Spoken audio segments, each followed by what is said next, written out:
America is the only major democracy that closes its government with such frequency. Shutdowns were even more frequent in the 1980s, but back then they lasted only a day or two. Since the mid-1990s, they have become longer and more damaging. In the next report, we decode why US political parties persist in this game of chicken. Take a look.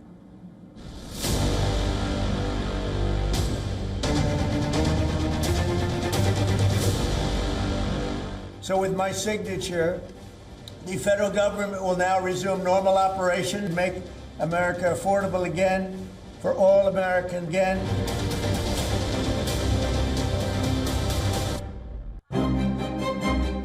Government shutdowns are detrimental to both the public and federal employees.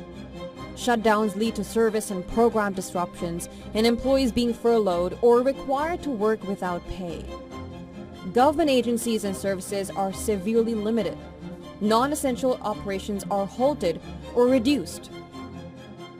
Workers are furloughed, and only essential employees from departments tasked with protecting people or property are retained during a government shutdown. In the U.S., a government shutdown, also called a lapse in appropriations, happens when the funding bills that the government needs to run are not passed. The latest saw millions of Americans risking hunger when money for food aid ran out. A court had to step in and order the administration to use emergency funds and restore the program. Funding gaps have led to shutdowns since 1980. The recent shutdown that began on October 1st and lasted 43 days marked the longest in U.S. history. The previous record was the 35-day shutdown of 2018-2019 during the first presidency of Donald Trump. The other long-duration ones include 21-day shutdown of 1995-1996 during the Bill Clinton administration and the 16-day shutdown in 2013 during the Barack Obama administration. The other 7 shutdowns lasted 5 or fewer days.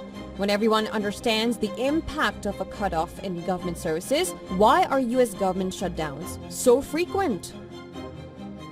Now, there is a legal requirement to shut down. Official legal interpretation from 1980 is the primary reason for a shutdown.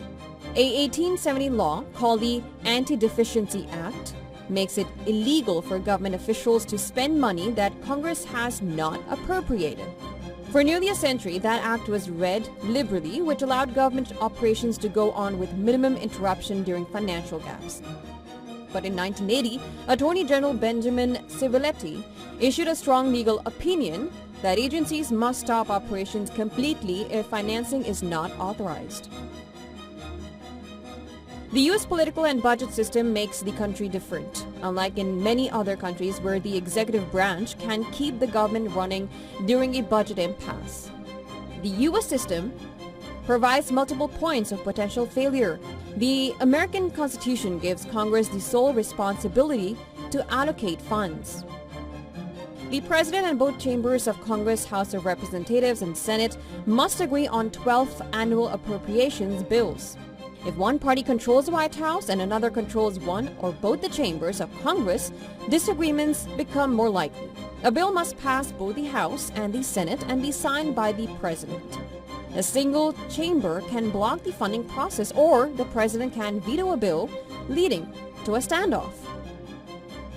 Now, in recent decades, political polarization has increased significantly, making compromise harder to achieve. The combination of a strict legal requirement to stop spending during a funding gap and a political environment that incentivizes partisan standoffs means that funding gaps are a normal part of the legislative process. And as a result, shutdowns have become a frequent and uniquely American phenomenon. This is Bureau Report. WION World is One.